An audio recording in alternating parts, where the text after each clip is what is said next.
오늘의 말씀 읽어봤습니다만 밑에 보면 읽은 말씀 가운데 특별히 눈에 띄거나 마음에 담아두고 싶은 어기나 구절을 기록하십시오. 이 가나의 포도주 혼인잔치집 예수님께서 어머니와 함께 하셨죠. 그 집을 그리고 또 예수님의 어머니께서 또 하인들을 불러서 이렇게 하라 저렇게 하라 하는 거 보니까 아마 그 형제가 아닌가 보기도 합니다. 가나의 혼인잔치집이 어떤 집이라고 구체적으로 이렇게 말하진 않았지만 여러분 남의 잔치 가서 하인들한테 이렇게 하라 저렇게 하라 할 수 있나요?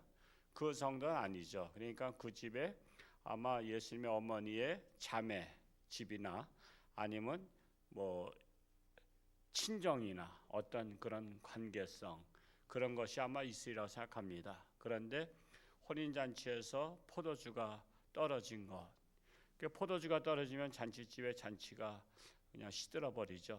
그래서 예수님에게 그것을 말씀하시잖아요. 그러니까 예수님은 아직은 내 때가 이르지 아니었다고 하는데 그럼에도 불구하고 어머니의 어머니의 요청이 뭐죠? 네가 좀 아직은 때가 이르지 않았다 할지라도 지금 이 곤란을 겪고 있으니 이 곤란의 문제를 해결해 주면 좋겠다 말씀을 한 거죠. 그렇게 말씀하고 나서는 하인들한테 물은 것입니다. 하인들을 불러서 예수님께서 어떤 말씀을 하시든지 너희는 그대로 하라 라고 말씀하셨죠. 그 말씀을 한번 읽어볼까요? 5절 말씀을 다시 한번 읽어봅니다. 시작. 그의 어머니가 하인들에게 이르되 너희에게 무슨 말씀을 하시든지 그대로 하라 하니라. 참 무슨 말씀을 하든지 무슨 말씀이란 것은 너희의 상식에 맞지 않는 말씀을 하시더라도 우리 항상 상식에 맞지 않을 때가 많아요. 예수님의 말씀은요 역설적 진리라 그래요. 그래서 이번 주에는 역설적 기쁨에 대한 설교를 준비하고 있는데 역설적 진리예요. 그러니까 인간의 생각과 맞지 않는 게 많아요. 그러다 보니까 사람은 맞는 것을 따라야 안 맞는 것도 따라요. 안 맞는 것은 안 따릅니다. 안 맞는 것은 안 따르고 반항합니다. 그거 아니잖아요 그래요. 아무리 부모님 말씀이라도요 맞지 않으면 안 따라요. 그래서 그 반항하는 애들이 그거죠. 왜 반항해요? 내 생각과 맞지 않다 이겁니다. 내 상식에 맞지 않다 이거예요. 교회도 마찬가지예요. 목사님의 말씀도 다 받아들이는 게 아니에요. 자신과 맞지 않으면 안 받아들이는 거 있죠. 그래서 사람은 각자 자기 주관대로 즉 자기 소견에 옳은 대로 행하였더라. 사사기의 말씀이 그 2번 나오죠. 그 말씀대로 자기 소견에 옳은 대로 하는 거예요. 근데 이 하인들도 아무리 신분이 하인이지만 이 잔치를 한두 번 해봤겠어요? 알 건 안단 말이에요. 근데 사실 무슨 말씀을 하든지 그대로 하라 했을 때 사실은 예수님은 오늘 말씀에는 안 나왔지만 무엇을 갖다 부라래요? 물을 갖다 부라잖아요. 아니 포도주 항아리에 물을 갖다 부는 것은 웬 생뚱맞은 거잖아요. 그리고 우리처럼 뭐 수도꼭지가 있어가지고 호수돼 가지고 물을 싣게 되는 것도 아니요. 그 물을 떠올려면요. 제가 어렸을 때만 해도 공동우물이 있었어요. 동네 공동우물 펌프가 있었어요. 그러면 거기까지 가서 뭐 여름에나 봄 가을에는 뜰만 해요. 근데 문제는 겨울에 춥잖아.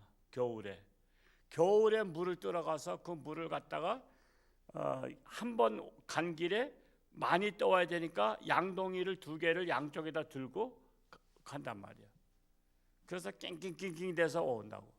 그렇게 힘들어서 그 떠온 물을 항아리에다가 부라 그랬잖아요. 항아리에다 부라. 그랬을 때 하인들이 어떻게 했어요? 그대로 순종했단 말이에요. 그게 역설적인 거예요. 이게 맞지 않아 상식에는. 포도주 항아리에는 포도주를 부라는 거는 상식적인 거야. 근데 물을 부라는 거는 비상식적이야. 근데도 그대로 행하니라. 여기서 우리가 알 수 있는 것은 뭡니까? 이 말씀을 생각할 때 어떤 마음이 드는지 적어 보십시오. 무슨 말씀하시든지 끝까지 신뢰하고 따라가는 것이 믿음이다라는 거예요. 믿음은 끝까지 믿고 따라가는 거예요. 죽으면 죽으리다 하고,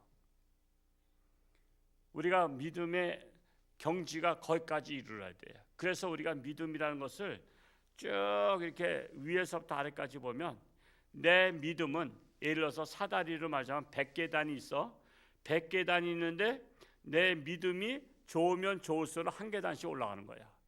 그러면 우리의 믿음은 어느 계단 정도 올라갔을 것 같아요? 한 50계단은 올라간 것 같아요? 60계단? 70계단? 우리 신앙생활은요, 정말 내가 굉장히 좋은 것 같지만 평안할 땐 좋아 보여요. 근데 문제는 환난을 당할 때 하는 거야. 환난 당할 때, 고난 당할 때 하는 거야. 시험 당할 때 하는 거야. 우리의 믿음은 그런 데서 알아보는 것이지, 좋을 때는 누구나 다 믿어. 그래서 미국이나 이런 데 이민 가면 다 교회 나간다 그러잖아요. 왜 나가죠? 그들이 예수 믿으려고 나가는 거예요? 한인 사람들을 만나려고 나가는 거야. 한인 사회에 가서 공동체 삶을 살려고 나간 거지, 예수 믿으려고 한 게 아니에요. 예수 믿으려고 갔다면 왜 한국에 있으면 왜 예수 안 믿었어? 굳이 미국에 가서 예수 믿냔 말이야. 그 목적이 달라. 그냥 교회를 다니면서 한인들과 서로 소식통이 교회잖아요. 그래서 교회 와서 서로 교류하고 사람 인간관계 갖고 애롭지 않으려고 교회 나온단 말이야. 그러면 거기엔 믿음은 바닥이야. 근데 바닥인데 말씀이 들어가면서 믿음의 세계가 이런 거구나 하면서 하나하나 알게 되면서 조금씩 믿음이 커가는 거잖아요. 그렇기 때문에 믿음 없이 목적은 사람들을 사귀려고 왔지만 교회는 받아들인 거예요. 왜? 그가 믿음의 씨앗이 자라기 시작하면 앞으로 믿음의 사람이 될 걸 소망 가지고 있기 때문에. 그래서 교회는 천차만별이야.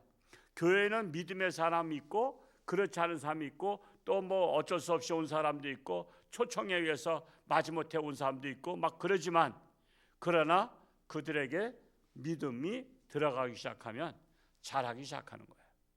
그래서 우리는 자라지 않은 사람 보고 뭘 할 것도 없어요. 뒤늦게 싹이 트면 뒤늦게 자라는 거지. 같은 씨앗을 뿌려도 어떤 것은 빨리 싹을 트고 어떤 것은 늦게 싹을 터. 그 늦게 싹을 텄지만 그때부터는 자라기 시작하는 거니까 우리는 때로는 참고 기다려줘야 한다는 사실이에요. 그래서 오늘 이 말씀에서 5절 말씀이 핵심인데, 무슨 말씀을 하든지 끝까지 신뢰하고 따라가는 것이다 라는 것입니다. 그래서 우리가 하나님을 가까이 하는 것이 복이라고 했는데, 믿음이 점점 상승될수록 하나님과 가까이 되는 거예요. 하나님을 가까이 되면 뭐예요? 하나님의 마음이 합한 자가 되는 거예요.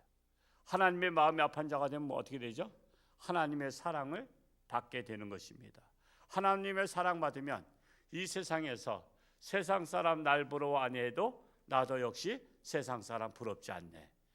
하나님 사랑에 빠지면요, 부러울 거 없어요. 그 사랑에 빠지면 신분을 무시하고도 결혼하는 것도 있죠. 영국의 어떤 왕자인가, 어떤 왕자도 어떤 유부녀 출신 과부하고 사랑에 빠졌죠. 제가 이름은 잊어버렸는데, 빠지니까 왕실에서 화가 난 거잖아요. 아니 어떻게 왕실의 왕자가, 이제 왕이 될 자가 어떻게 결혼했던 다른 그것도 영국도요 신분사예요. 뭐 공작 있고 백작 있고 다 그런 게 있잖아요. 우리나라 양반 사회처럼. 그래서 공작 백작 그 신분은 그들하고만 결혼한단 말이에요. 근데 어떻게 천민 출신이라는 거예요. 천민. 굉장히 무시합니다. 그렇게 네가 그렇게 할 수 있느냐 했더니, 그러면 내가 왕의 신분을 벗어버리겠다고, 나 왕 안 하겠다고, 나 천민으로 돌아가겠다고. 그래서 그 일반 여인과 결혼했어요. 왕을 포기한 거예요. 왕을 포기하는 게 여러분 쉬워요, 어려워요? 여러분 얼마나 왕이 되려고 압살롬은 아버지까지 죽이려 쫓아다녔잖아. 여러분 왕이 되고 싶은 게 모든 사람들의 로망이에요. 남자들은 그냥 높은 자리에 올라가는 게. 근데 사랑 때문에 그걸 다 포기한 거예요. 여러분 우리가 하나님과 사랑에 빠지면요, 하나님과의 사랑 때문에 세상 부귀영화 포기할 수 있어요. 근데 이걸 포기하지 못하는 이유가 뭐냐면 하나님 사랑에 빠지지 않았으니까 뭐래도 붙잡아야 돼? 세상 부귀영화라도 붙잡아야 돼. 그래서 우리가 하나님과 사랑에 빠지면 이 세상에 부러울 거 아무것도 없다. 한번 사랑에 빠져보시기 바랍니다. 우리 함께 나눌 묵상 읽고 마치려고 합니다. 같이 한번 읽어볼까요? 시작. 예수님과 그의 어머니 제자들은 가나의 혼인 잔치에 초대받았습니다. 그런데 잔치 도중 포도주가 떨어지는 일이 발생했습니다. 이를 알게 된 예수님의 어머니는 예수님께 상황을 말씀드리며 하인들에게 예수님이 시키시는 대로 따르라고 당부했습니다. 예수님께서는 빈 항아리에 물을 채우게 하신 뒤 그것을 떠서 손님들에게 대접하라고 하셨습니다. 그러자 물이 포도주로 변했고 그 맛이 뛰어나 손님들의 칭찬을 받았습니다.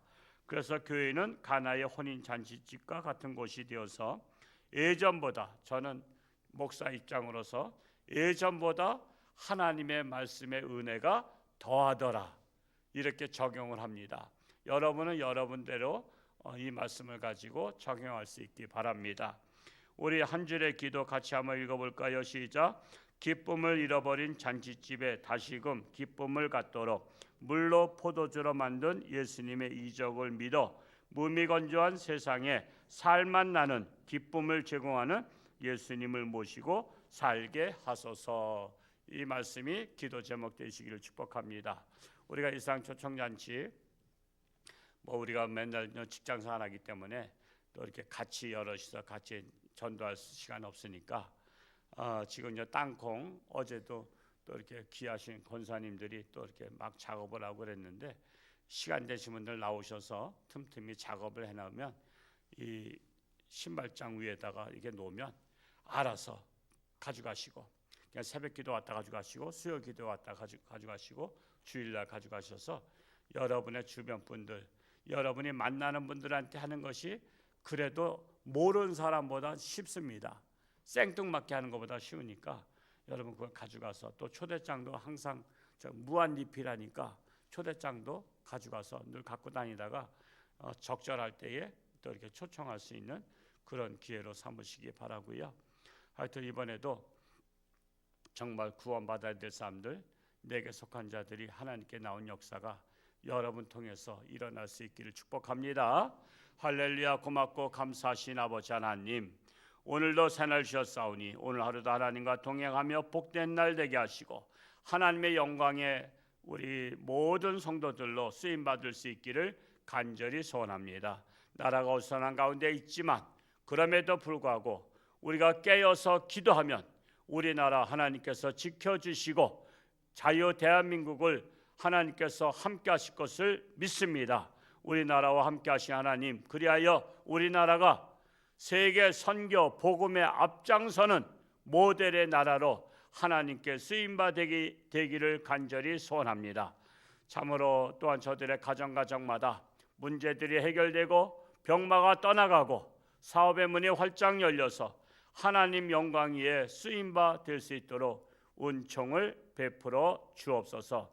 예수님의 이름으로 축복하며 기도하옵나이다. 아멘. 주여